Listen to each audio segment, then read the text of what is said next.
இப்போ ஒரு ஃபண்டை நிர்வகிக்கிறாங்க அப்படின்னா மியூச்சுவல் ஃபண்ட் நிறுவனம் ஃபண்ட் மேனேஜர் எம்ப்ளாய் பண்ணுறாங்க, அக்கௌண்டண்ட்டை எம்ப்ளாய் பண்ணுறாங்க, ரெகுலேட்டரி கம்ப்ளைன்ஸ் எம்ப்ளாய் பண்ணுறாங்க, டிஸ்ட்ரிபியூட்டர் அவங்களோட ரிலேஷன்ஷிப் வச்சுக்கிறாங்க. ஸோ டிஸ்ட்ரிபியூட்டருக்கு ஒரு போர்ஷன் ஆஃப் தி கமிஷன் கொடுக்கணும், அவங்க சேல் பண்ணுறதுக்கு, டிஸ்ட்ரிபியூஷன் பண்ணுறதுக்கு, அட்வைஸ் பண்ணுறதுக்கு, சர்வீஸ் பண்ணுறதுக்கு, அவங்க மேனேஜ் பண்ணுறதுக்கு அவங்களுக்கு தேவை. மியூச்சுவல் ஃபண்ட் நிறுவனம் நாடு பூரா சேல்ஸ் ஆஃபீஸ் போட்டிருக்கு, அந்த சேல்ஸில் இருக்க அங்கே உள்ள எம்ப்ளாயிஸுக்கெல்லாம் சம்பளம் கொடுக்கணும். இது எல்லாத்துக்கும் அவங்களுக்கு பணம் தேவை. எங்கேருந்து பணம் எடுப்பாங்க? 25,000 சேலரியை வச்சு நான் இன்வெஸ்ட்மெண்ட் பண்ணலாமா? தாராளமாக பண்ணலாம். இன்றைக்கி தான் 99 ரூபாய்க்கே பண்ணலாம் இன்வெஸ்ட்மெண்ட். நீங்கள் மாதம் 99 ரூபாய்க்கெலாம் பண்ணலாம். 99 ரூபாய் என்கிட்ட யாரும் இல்லைன்னு சொல்ல முடியாது. இந்தியாவில் இன்றைக்கி நிலைமையில் யாருமே சொல்ல முடியாது. இப்போ இந்த எஸ்ஐபியை நான் ஸ்டார்ட் பண்ணணும் அப்படின்னா கண்டிப்பாக இந்த டிமார்ட் அக்கௌண்ட் நான் ஓப்பன் பண்ணணுமா, இல்லைனா இப்போ எங்கிட்ட நார்மலாக இப்போ கரண்ட்டாக ஒரு பேங்க் அக்கௌண்ட் இருக்குது, அதை வச்சு நான் ஓப்பன் பண்ணிக்கலாம்? 5ஆம் தேதி எஸ்ஐபி எடுக்கிறாங்கன்னா நீங்கள் 3ஆம் தேதியே போய் பணத்தை போட்டு வச்சுருங்க, கேஷாக இருந்துச்சுன்னா. ஏன்னா இப்போ இந்த எஸ்ஐபியில் நான் பேமெண்ட் கட்டுறேன் இல்லையா, இது நான் மந்த்லி தான் பண்ணணுமா, இல்லை டே பை டே பண்ணிக்கலாமா, இல்லை இதில் என்ன மாதிரியான ஆப்ஷன்ஸ்லாம் இருக்குது சார்? 6 மாதத்துக்கு மேலே நம்ம எஸ்ஐபியை நிப்பாட்டிடுறோம். நீங்கள் 10,000 ரூபா போட்டிருக்கீங்க, 60,000 ரூபா முதலீடு பண்ணியிருக்கீங்க, அதை அப்படியே மறந்து விட்டுருங்க. ஒரு 5 வருஷம் விட்டுருங்க, 7 வருஷம் விட்டுருங்க. எப்போ தேவையோ அப்போ நல்ல லாபகரமாக எப்போ இருக்குதோ. ரிஃப்ளெக்ட் மணி நேயர்களுக்கு வணக்கம். நான் உங்கள் ரக்ஷயா பார்த்தி. இன்னைக்கு நம்ம கூட இணைஞ்சிருக்கிறவர் mutual fund distributor Chockalingam Palaniappan sir தான். வணக்கம் சார். வணக்கம். வணக்கம் சார். இப்போ எனக்கு முதல்ல இருக்க கொஸ்டின் என்னன்னு பார்த்தீங்கன்னா, இந்த ஸ்விக்கி, ரேபிடோ இந்த மாதிரியான ஒர்க்கர்ஸ்லாம் இருக்காங்க இல்லையா, அவங்க இன்வெஸ்ட்மெண்ட் பண்ணணும்னா எந்த மாதிரியான ஸ்கீமை செலக்ட் பண்ணலாம் சார்? இவங்களுக்குலாம் சேலரி அப்படின்னு எடுத்துக்கிட்டோன்னா இப்போது ஒரு நாளைக்கு இவ்வளோ தான் வரும் அப்படின்ற மாதிரிலாம் சொல்ல முடியாது. அதுவும் இல்லாமல் அவங்க எக்ஸ்ட்ராவும் வாங்குவாங்க. ஸோ அப்படிங்கிற சமயத்தில் இவங்களுக்கு எந்த மாதிரியான ஸ்கீம் பொருத்தமாக இருக்கும் சார்? ஜென்ரலாக இப்போ அவங்களுடைய தேவைகளுக்கு பொறுத்து தான் நம்ம ஸ்கீமை சொல்கிறோம். இப்போ அவங்க இப்போ ஷார்ட் டேர்முக்கு எனக்கு ஸ்கூல் ஃபீஸ் கட்டணும், இன்சூரன்ஸ் கட்டணும், பேமெண்ட் கட்டணும், அன்றாட இதுகளுக்கெல்லாம் தேவை அப்படின்னாங்கன்னா, ரொம்ப குறுகிய காலம் 6 மாதம் 1 வருஷத்துக்குள்ளலாம் எனக்கு பணம் தேவை அப்படின்னாங்கன்னா, அவங்க ஒன்று பேங்க்கில் போட்டு வச்சுக்கலாம். அப்படி இல்லைன்னா மியூச்சுவல் ஃபண்டுகளில் லிக்விட் ஃபண்டுன்னு இருக்குது. லிக்விட் ஃபண்டுகளில் போட்டு வச்சுட்டு எப்போ வேணாலும் எடுத்துக்கலாம். அதுக்கு ஒரு 6.5% 7% இன்ட்ரெஸ்ட் அப்ராக்சிமேட்டாக கிடைக்கும். அங்கே பெரிய ரிஸ்க்கு கிடையாது. ஏன்னா எல்லாமே அது பாண்டில் தான் இன்வெஸ்ட்மெண்ட் பண்ணுறாங்க. ஸோ அதனால் அங்கே கிட்டத்தட்ட போட்ட வட்டியோட கிடச்சிரும் அவங்களுக்கு. ஜெனரலி வேணுங்கையில் எப்போ வேணாலும் எடுத்துக்கலாம். எத்தனை நாள் வச்சுருந்தாங்கனாலும் அந்த இன்ட்ரெஸ்ட். இப்போ அதே சமயத்தில் நான் ஒரு லாங் டேர்மாக பிளான் பண்ணுறேன். என்னுடைய ஃப்யூச்சரில் குழந்தைகளை கல்யாணம் பண்ணணும், குழந்தைகளை படிக்க வைக்கணும், இல்லை நான் எனக்கு ஒரு ரிட்டையர்மெண்ட்டுக்கு நான் பிளான் பண்ணணும், அப்படி மாதிரிலாம் யோசிச்சாங்கன்னா, நீண்ட கால திட்டங்களுக்கு யோசிச்சாங்கன்னா, மியூச்சுவல் ஃபண்டுகள்லேயே ஈக்விட்டி மியூச்சுவல் ஃபண்டுகள்னு இருக்குது. ஸோ அதில் எஸ்ஐபிங்கிற சிஸ்டமேட்டிக் இன்வெஸ்ட்மெண்ட் பிளான்னு சொல்லுவோம். ரெக்கரிங் டெபாசிட் மாதிரி மாதம் பணம் போடுறது. ஸோ இப்போ அது மாதிரி மாதம் பணம் போட்டுக்கிட்டே இருந்தாங்க. ஒரு குறிப்பிட்ட பீரியடுக்கு போட்டுட்டு அதுக்கப்புறம் அதை விட்டுட்டு அப்புறம் கொஞ்சம் நாள் கழித்து மாதம் பென்ஷன் மாதிரியும் எடுத்துக்கலாம். ஒரு எக்ஸாம்பிளுக்கு சொல்லணும் அப்படின்னா, ஒரு நம்பரில் சொல்லணும் அப்படின்னா, மாதம் ஒருத்தவங்க 5,000 ரூபா போடுறாங்க, ஒருத்தரால் போட முடியும்னு வச்சுக்கோம். மாதம் 5,000 ரூபா போட்டாங்கன்னா வருஷத்துக்கு 60,000 ரூபா போடுவாங்க. ஸோ ஒரு 10 வருஷம் போடுறாங்கன்னு வச்சுக்கோம். 10 வருஷம் போட்டுட்டு அதுக்கப்புறம் விட்டுடுறாங்க. அவங்களால போட முடியல, ஏன்னா ஜாப் மாறிட்டாங்க, அது இதெல்லாம். அந்த 10 வருஷம் இன்னொரு 10 வருஷம் விட்டுடுறாங்க. ஸோ இன்றைக்கி ஆரம்பிக்கிறாங்க. இப்போ 2025னா 2035 வரைக்கும் 10 வருஷம் போடுறாங்க. 2035லேருந்து 2045 வரைக்கும் எதுவும் அடிஷ்னலாக போடலை, பட் போட்ட பணத்தையும் எடுக்கலை, அப்படியே விட்டுடுறாங்க. அப்படின்னா அவங்களுக்கு கிட்டத்தட்ட ஒரு 33 லட்ச ரூபா 34 லட்ச ரூபா சேர்ந்துருக்கும், பெருகி இருக்கும் அவங்க போட்ட பணம் அன்னைக்கு ஒரு இன்னையிலேருந்து 20 வருஷத்தில். ஸோ 34 லட்ச ரூபா இருக்குது, 34 லட்ச ரூபா இருக்குது அப்படின்னா அவங்க அதுலேருந்து மாதம் ஒரு 8.4% ரிட்டர்ன் அசியூம் பண்ணிக்கணும்னா, வித்ட்ராவல் அசியூம் பண்ணிக்கணும்னா கிட்டத்தட்ட மாதம் அவங்க ஒரு 23,000 ரூபா தாராளமாக அவங்களுக்கு எடுத்துக்கலாம், மாதம் எடுத்துக்கலாம். இன் அடிஷன் டு தட் அந்த 33 லட்ச ரூபாயும் அவங்களுக்கு கொஞ்சம் வளர்ந்துக்கிட்டேவும் இருக்கும். ஏன்னா நம்ம இந்த வளர்ச்சி விகிதம் ஒரு 12%, இவங்க முதலீடு பண்ணுறதுக்கு வளர்ச்சி விகிதம் ஒரு ஆவரேஜாக 12% எடுத்துக்கிறோம். பேங்க்லாம் போட்டாங்கன்னா ஒரு 7% கிடைக்கும், இங்கே ஒரு 12% கிடைக்கும் லாங் டேர்மில். ஏன்னா ரிஸ்க் எடுத்து போடுறாங்க, ரிஸ்க் எடுத்து போடையில் ஒரு 12% கிடைக்கும் அப்படின்னு எடுத்துக்கிறோம். ஸோ அதனால் 10 வருஷம் 5,000 ரூபா போட்டு அடுத்த 10 வருஷம் விட்டுட்டு 21வது வருஷத்துலேருந்து மாதம் ஒரு 23,000 ரூபா அவங்க வித்ட்ரா பண்ணிக்கலாம். வித்ட்ரா பண்ணால் அந்த சேர்ந்த பணம் ஒரு லாபத்தோட கூடிய பணம் இருக்கு இல்லையா, ஒரு 33 லட்ச ரூபா 34 லட்ச ரூபா, அதுவும் சிறிதளவு வளர்ந்துக்கிட்டே இருக்கும். இவங்க பாட்டுக்கு எடுத்துக்கிட்டே இருக்கலாம். அதுவும் ஒரு 2% 3% வளர்ந்துக்கிட்டே இருக்கும். சார் இந்த எக்ஸ்பென்சிவ் ரேஷியோன்னு சொல்கிறாங்கல்ல சார், அப்படின்னா என்ன சார்? மியூச்சுவல் ஃபண்ட்லாம் அதிகமாக பேசப்படுற ஒரு வார்த்தையாக இருக்கு இல்லையா, அப்படின்னா என்ன சார்? இல்லை, எக்ஸ்பென்ஸ் ரேஷியோ அப்படின்னா செலவினம். இப்போ ஒரு ஃபண்டை நிர்வகிக்கிறாங்க அப்படின்னா மியூச்சுவல் ஃபண்ட் நிறுவனம் ஃபண்ட் மேனேஜரை எம்ப்ளாய் பண்ணுறாங்க, அக்கௌண்டண்ட்டை எம்ப்ளாய் பண்ணுறாங்க, ரெகுலேட்டரி கம்ப்ளைன்ஸ் எம்ப்ளாய் பண்ணுறாங்க, டிஸ்ட்ரிபியூட்டர் அவங்களோட ரிலேஷன்ஷிப் வச்சுக்கிறாங்க. ஸோ டிஸ்ட்ரிபியூட்டருக்கு ஒரு போர்ஷன் ஆஃப் தி கமிஷன் கொடுக்கணும், அவங்க சேல் பண்ணுறதுக்கு, டிஸ்ட்ரிபியூஷன் பண்ணுறதுக்கு, அட்வைஸ் பண்ணுறதுக்கு, சர்வீஸ் பண்ணுறதுக்கு, அவங்க மேனேஜ் பண்ணுறதுக்கு அவங்களுக்கு தேவை.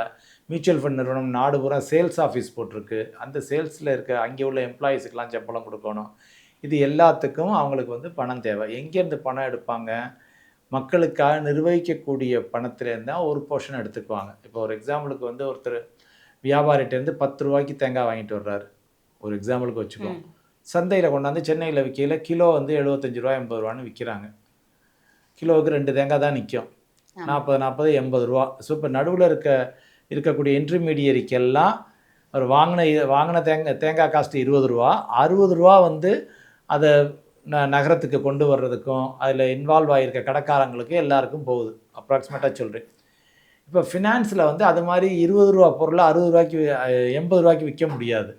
ஃபினான்ஸில் என்னென்னா, இப்போ ஒருத்தங்க ஒரு 1 லட்ச ரூபா போடுறாங்க அப்படின்னா மியூச்சுவல் ஃபண்ட் நிறுவனம் நடத்துகிற நிறுவனம் அதிலேருந்து வருஷம் ஒரு 1000 ரூபாயோ 1500 ரூபாயோ 2000 ரூபாயோ இல்லை 500 ரூபாயோ 200 ரூபாயோ திட்டத்தை பொறுத்து எந்த திட்டம் மேனேஜ் பண்ணுறாங்கன்னு, ரிஸ்க் இல்லாத திட்டம் மேனேஜ் பண்ணாங்கன்னா அதுக்கு எக்ஸ்பென்ஸ் ரேஷியோ குறைவு, 0.10%. ஒரு எக்ஸாம்பிளுக்கு லிக்விட் ஃபண்டு அது இதெல்லாம் பார்த்தீங்கன்னா 10 காசு 15 காசு அவ்வளோதான் வருஷத்துக்கே, 0.10%. கொஞ்சம் அல்ட்ரா ஷார்ட் டேர்ம் ஃபண்டுக்கெலாம் பார்த்தீங்கன்னா 0.5 0.6% டெட் ஃபண்டில். இந்த பங்கு சார்ந்த ஃபண்டுகளுக்கு உச்சபட்சமாக 2.25% சார்ஜ் பண்ணுவாங்க, உச்சபட்சமாக. அதுவும் கவர்மெண்ட் ரெகுலேஷன் இருக்குது. அசெட் இன்க்ரீஸ் ஆக எக்ஸ்பென்ஸ் ரேஷியோ குறைஞ்சிக்கிட்டே வந்துடும் ஆட்டோமேட்டிக்காக. ஸோ இந்த 2% 1.5% 1% ஆவரேஜாக இப்போ அவங்க ஃபண்ட் ஹவுஸுக்குன்னு எடுத்திங்கன்னா ஒரு எல்லா சொத்துக்களையும் அவங்க மேனேஜ் பண்ணுறாங்க. Gold, silver, liquid fund, equity fund எல்லாத்தையும் சேர்த்து மேனேஜ் பண்ணுறாங்க. ஸோ அவங்களுக்கு ஆவரேஜாக அவங்க மக்கள்கிட்டேருந்து எடுத்துக்கக்கூடியது நிர்வகிப்பதற்காக எடுத்துக்கக்கூடிய தொகை ஒரு 1% 1.5% இருக்கலாம். அந்த 1% 1.5%ல் அவங்களுடைய செலவினங்கள் ப்ளஸ் டிஸ்ட்ரிபியூட்டருக்கு அவங்க கொடுக்கக்கூடிய கமிஷன், அது போக அவங்க லாபம் பார்க்கணும். ஸோ இந்த துறையில் மியூச்சுவல் ஃபண்டை பொறுத்த வரைக்கும் மிக அதிகமான சொத்துக்களை நிர்வகிக்க வேண்டும். 5 லட்சம் கோடி 10 லட்சம் கோடின்னு நிர்வகித்தா தான் அவங்க ஒரு நல்ல லாபத்தை பார்க்க முடியும். 10,000 கோடி 20,000 கோடி ஒரு எக்ஸாம்பிளுக்கு மேனேஜ் பண்ணுற மியூச்சுவல் ஃபண்ட் நிறுவனங்கள்லாம் அவங்களுக்கு அதீதமான லாபம் இருக்காது. இன்னும் சில சமயங்களில் நஷ்டமாக தான் இருக்கும். ஒரு 7 வருஷம் 8 வருஷம் ஓட்டி தான் அவங்க லாபத்தை பார்க்க முடியும். சார், இப்போ நான் ஒரு சின்ன டிப்ஸ் மாதிரியும் இந்த கொஸ்டினை கேட்டுக்கிறேன். இப்போ பொதுவாக பேசிக்காக ஒரு 25,000 சேலரி இருக்குது அப்படிங்கிற பட்சத்தில் நான் இதை எப்படி சேவ் பண்ணுறது சார்? நான் இப்படி இந்த 25,000 சேலரியை வச்சு நான் இன்வெஸ்ட்மெண்ட் பண்ணலாமா? தாராளமாக பண்ணலாம். இன்றைக்கி தான் 99 ரூபாய்க்கே பண்ணலாம் இன்வெஸ்ட்மெண்ட். நீங்கள் மாதம் 99 ரூபாய்க்கெலாம் பண்ணலாம். இப்போ 99 ரூபாய் என்கிட்ட யாரும் இல்லைன்னு சொல்ல முடியாது. இந்தியாவில் இன்றைக்கி நிலைமையில் யாருமே சொல்ல முடியாது 99 ரூபாய் இல்லைன்னு சொல்லிட்டு. ஸோ அதனால் இப்போ நீங்கள் ஒரு 25,000 ரூபா சம்பாதிக்கிறீங்க அப்படின்னா என்னைய கேட்டிங்கன்னா முடிந்த வரைக்கும் 20,000 ரூபாய்க்குள்ளே உங்கள் செலவுகளை பூரா முடிச்சுக்கோங்க. முடிச்சுட்டு ஒரு 5,000 ரூபாயை சேவ் பண்ணுங்கள். அதில் குறுகிய காலத்துக்காக ஒரு 2,500 ரூபாயும் நீண்ட காலத்துக்காக ஒரு 2,500 ரூபாயும் பிரிச்சுக்கோங்க. பிரிச்சுக்கிட்டு சேவ் பண்ணிங்கன்னா தாராளமாக குறுகிய கால தேவைகள் உங்களுக்கு எது வேணாலும் இருக்கலாம்.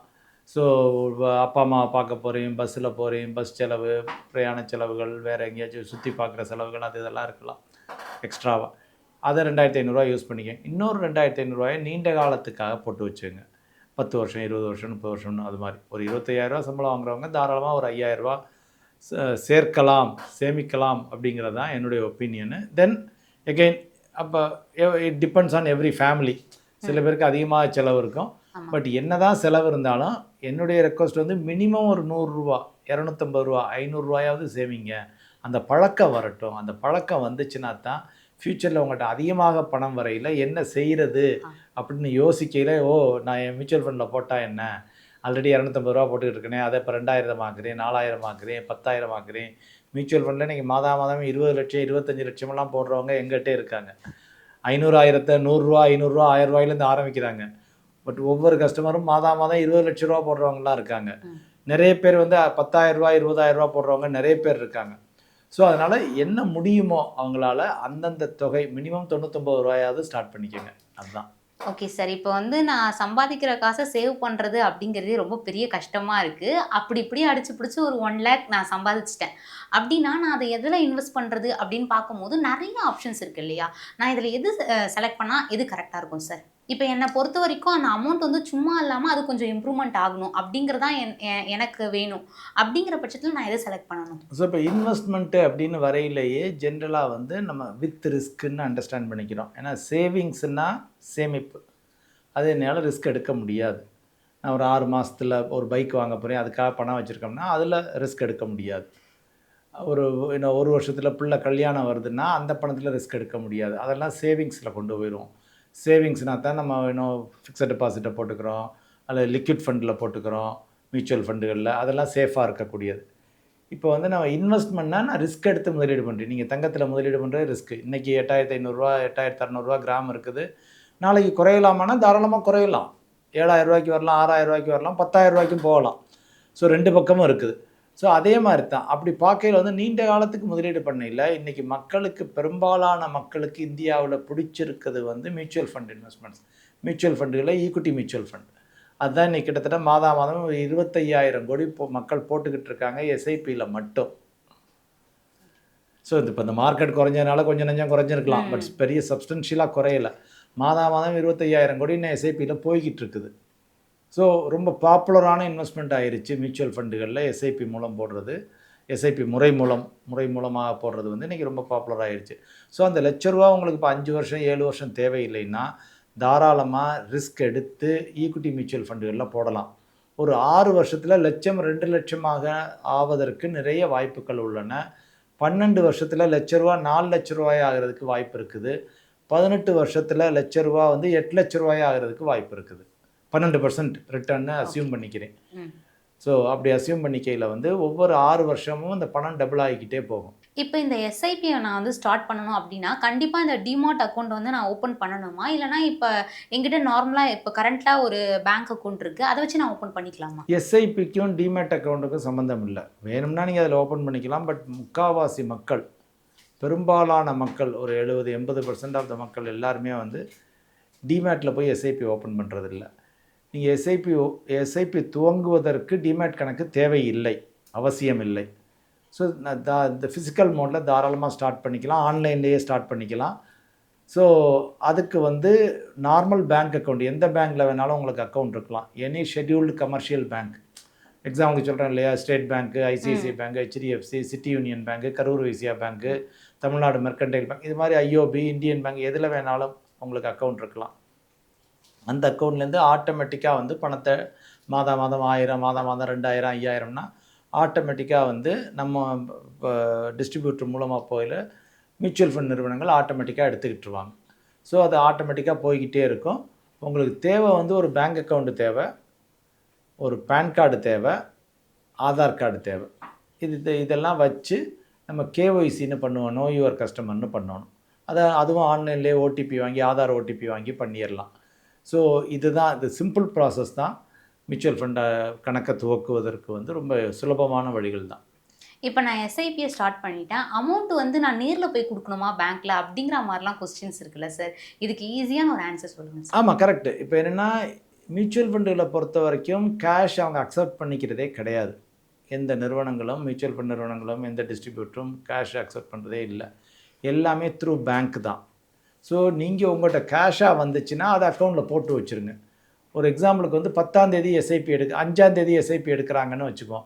5ஆம் தேதி எஸ்ஐபி எடுக்கிறாங்கன்னா நீங்கள் 3ஆம் தேதியே போய் பணத்தை போட்டு வச்சுருங்க கேஷாக இருந்துச்சுன்னா. ஏன்னா 5ஆம் தேதி எஸ்ஐபி எடுக்கையில் 4ஆம் தேதி ராத்திரியே எடுத்துருவாங்க. 12 மணிக்கு மேலே 5ஆம் தேதி ஆகிடுது, இரவு நள்ளிரவு 12க்கு மேலே 5ஆம் தேதி. ஸோ 1 மணி 2 மணி கூட போய் எடுப்பாங்க. அப்படிங்கிற நீங்கள் ஒரு 3ஆம் தேதி 4ஆம் தேதியே கம்பல்சரியாக உங்கள் அக்கௌண்ட்டில் பணம் இருக்கிற மாதிரி பார்த்துக்கங்க. அது நீங்கள் ஆன்லைன் ட்ரான்ஸ்ஃபர் பண்ணலாம், கேஷாக போடலாம், எப்படி வேணாலும் பண்ணலாம். ஆனால் மியூச்சுவல் ஃபண்டுகள் எடுக்கிறது ஆன்லைன் மூலம் தான் எடுப்பாங்க, எஸ்ஐபி ஜென்ரலாக. இது தவிர வந்து இப்போ ஒன் டைமாக போடையில் நீங்கள் ஆன்லைன் மூலமும் பேமெண்ட் பண்ணலாம், செக் மூலமும் பேமெண்ட் பண்ணலாம், எப்படி வேணாலும் பண்ணலாம். இப்போ இந்த எஸ்ஐபில நான் பேமெண்ட் கட்டுறேன் இல்லையா, இது வந்து நான் மந்த்லி மந்த்லி தான் பண்ணணுமா, இல்லை டே பை டே பண்ணிக்கலாமா, இல்லை இதில் என்ன மாதிரியான ஆப்ஷன்ஸ்லாம் இருக்குது சார்? எல்லா ஆப்ஷன்ஸும் இருக்குது. டெய்லி எஸ்ஐபியும் இருக்குது, வீக்லி எஸ்ஐபி இருக்குது, மந்த்லி இருக்குது, குவார்ட்டர்லி இருக்குது. இது மாதிரி எல்லா ஆப்ஷனுமே நிறுவனங்கள் கொடுக்கின்றன. பட் மோஸ்ட் சூட்டபிள் ஆப்ஷன் எது அப்படின்னு கேட்டிங்கன்னா மந்த்லி. ஏன்னா நிறைய பேர் மாத சம்பளம் தான் இந்தியாவில் வாங்குகிறாங்க, most of the people. So அதனால் வந்து இப்போ எங்கிட்ட ஓடுறதே வந்து பார்த்திங்கன்னா ஐ வுட் சே 98% 99% வந்து மந்த்லி எஸ்ஐபி. சில பேர் எப்போச்சும் கடைக்காரங்க அவங்கலாம் கேட்பாங்க, நான் டெய்லி 500 போட்டுக்கிறேன், டெய்லி 1000 போட்டுக்கிறேன், எடுத்துக்கங்கன்னு சொல்லிட்டு. அந்த டெய்லி எஸ்ஐபியில் என்ன பிரச்சனை வரும் அப்படின்னு வந்து பார்த்திங்கன்னா, சில சமயம் மியூச்சுவல் ஃபண்ட் நிறுவனம் அன்றைக்கி லீவாக இருக்கும், இவங்க அடிக்கடி போகும், சில சமயம் பவுன்ஸ் ஆகும். மாதத்துக்கு 30 டிரான்சாக்ஷன் 40 டிரான்சாக்ஷன் பார்க்கல நமக்கே குழம்பிடும். ஸோ அக்கௌண்டிங் எல்லாம் கிளியராக இருக்கணும், பிரச்சனை இல்லாமல் இருக்கணும், நிம்மதியாக இருக்கணும்னா மந்த்லி எஸ்ஐபி வந்து பெஸ்ட் ஆப்ஷன். ஓகே, இப்போ இந்த மந்த்லி தான் நமக்கு பெஸ்ட் அப்படிங்கிற மாதிரி சொல்கிறீங்க. ஓகே சார், அடுத்து எனக்கு ஒரு முக்கியமான கொஸ்டின் என்னென்னா, எஸ்ஐபி ஸ்டார்ட் பண்ணணும் அப்படிங்கிற ஆர்வத்தில் வந்து நான் 10,000 ஸ்டார்ட் பண்ணிட்டேன். பட் ஒரு 3 மந்த் கட்டுறேன், 4 மந்த் கட்டுறேன், ஒரு கட்டத்துக்கு மேலே என்னால் அவ்வளோண்டு கட்ட முடியல. அப்படிங்கிற பட்சத்தில் நான் 5,000 அந்த காசை வந்து கம்மி பண்ணிக்க முடியுமா? ஆயிக்கலாம், தாராளமாக ஆயிக்கலாம். ஸோ எஸ்ஐபி வந்து கம்ப்ளீட்லி ஃப்ளெக்சிபிள். நீங்கள் வந்து எஸ்ஐபியை ஸ்டார்ட் பண்ணலாம், ஸ்டாப் பண்ணலாம், இன்க்ரீஸ் பண்ணலாம், டிக்ரீஸ் பண்ணலாம், பாஸ் பண்ணலாம். இது மாதிரி எல்லா ஃபெசிலிட்டிஸுமே இருக்குது. ஸோ அதில் வந்து நீங்கள் எவ்வளோ நாள் வேணாலும் போட்டுக்கிட்டே இருக்கலாம், கன்டினியூ பண்ணிக்கிட்டே இருக்கலாம். இப்போ ஜென்ரலாக இப்போ எங்கிட்ட வர்றவங்களுக்குலாம் 2040 2050 வரைக்கும் எஸ்ஐபியை போட்டுருவோம். அவங்க ஒரு வேளை என்னால் இப்போ ஃபர்தராக போட முடியல, நான் ரிட்டையர் ஆகிட்டேன் அப்படின்லாம் சொன்னாங்கன்னா அப்போ உடனே ஸ்டாப் பண்ணிடுவோம். 15 நாளும் 15 டேஸ் நோட்டீஸ் பீரியடு தாராளமாக ஸ்டாப் பண்ணிடலாம், ஃபர்தராக எடுக்க மாட்டாங்க. ஸோ அதனால் இதில் எல்லா ஃப்ளெக்சிபிள் ஆப்ஷனும் இருக்குது, எல்லா ஃப்ளெக்சிபிலிட்டியும் இருக்குது. இப்போ இந்த இன்சூரன்ஸ் மாதிரி இல்லை, ஐயோ நான் தலையை கொடுத்துட்டேன், நான் 5 வருஷம் கட்டியே ஆகணும், 10 வருஷம் கட்டி அந்த மாதிரி பிரச்சனையே கிடையாது. ஸோ இது வந்து ரொம்ப ஈஸி மெத்தட் தான், ஃப்ளெக்சிபிலிட்டி அதிகம். சார், நீங்கள் இப்போ சொல்கிற வகையிலே நான் வந்துடுறேன். இப்போ நான் 10,000 கட்டிகிட்டே இருக்கேன், 6 மாதத்துக்கு மேலே என்னால் கட்ட முடியல அப்படின்னா இந்த அமௌண்ட் என்ன ஆகும் சார்? 6 மாதத்துக்கு மேலே நம்ம எஸ்ஐபியை நிப்பாட்டிடுறோம். நீங்கள் 10,000 போட்டிருக்கீங்க, 60,000 முதலீடு பண்ணியிருக்கீங்க, அதை அப்படியே மறந்து விட்டுருங்க. ஒரு 5 வருஷம் விட்டுருங்க, 7 வருஷம் விட்டுருங்க. எப்போ தேவையோ அப்போ வந்து நல்ல லாபகரமாக எப்போ இருக்குதோ அப்போ உங்களுக்கு தேவையும் இருந்துச்சுன்னா எடுத்துக்கோங்க. இல்லைன்னா உங்கள் வாழ்நாள் முழுவதும் கூட விட்டு வைக்கலாம், ஒரு பிரச்சனையும் இல்லை. சார், இப்போ நான் ஒரு 3 இயர்ஸ்க்கு மியூச்சுவல் ஃபண்ட் கட்டிட்டு வரேன், எனக்கு போதும், இதுக்கப்புறமா எனக்கு வேண்டாம் அப்படிங்கிற சமயத்தில் நான் எப்படி இதை ஸ்டாப் பண்ணுறது, அதுக்கான வழிமுறைகள்லாம் என்ன சார் இருக்குது? ஜென்ரலாக வந்து இந்த எலக்ட்ரானிக் உலகத்தில் வந்து ஆன்லைன் உலகத்தில் வந்து நம்ம சொன்ன மாதிரி ஸ்டாப் எல்லாம் ஈஸி. இப்போ எங்கள் மூலம் முதலீடு பண்ணியிருக்கக்கூடிய முதலீட்டாளர்களுக்கு அவங்க ஸ்டாப் பண்ணணும் அப்படின்னு சொன்னாங்கன்னா ஏன் எதுக்குன்னு கேட்போம். உண்மையிலே இல்லை, மார்க்கெட் விழுகிறதுக்காக பயந்து ஸ்டாப் பண்ணுவாங்க, அந்த டயத்தில் தான் கன்டினியூ பண்ணணும். ஸோ அதனால் என்ன ஏதுன்னு விவரத்தை கேட்டுட்டு அவங்க இல்லை என்கிட்ட பணமே உண்மையிலேயே இல்லை, வேலை போயிடுச்சு அப்படிலாம் சொல்லுவாங்க. அப்படிலாம் சொன்னாங்கன்னா உடனே ஒரு லிங்க் அனுப்போம். லிங்க்கை வந்து இமெயிலில் லிங்க் அனுப்போம், அல்லது ஓடிபி இது மொபைலில் அனுப்புவோம், எஸ்எம்எஸ் மூலம். அவங்க அதை போய் கிளிக் பண்ணி அப்ரூவ் கொடுக்கணும், அவ்வளோதான். 2 நிமிஷத்தில் அடுத்த மாதம் எடுக்க மாட்டாங்க, அவ்வளோதான், முடிஞ்சிடும், சிம்பிள். இப்போ இது ரொம்ப ஃபிசிக்கலாக பண்ணோம்னா ஒரு பேப்பரில் எஸ்ஐபி கேன்சலேஷன் ஃபார்ம்னு இருக்குது, அதை சைன் பண்ணி கொடுக்கணும். அதை சைன் பண்ணி கொடுத்தா அது ஒரு 10 நாளில் அதையும் நிப்பாட்டிடுவோம். ஓகே சார், இந்த பேசிக்காக மியூச்சுவல் ஃபண்டில் என்னெல்லாம் பண்ணலாம் அப்படிங்கிற விஷயத்த ரொம்பவுமே கிளியராக எங்களுக்கு சொன்னீங்க சார். ரொம்ப நன்றி.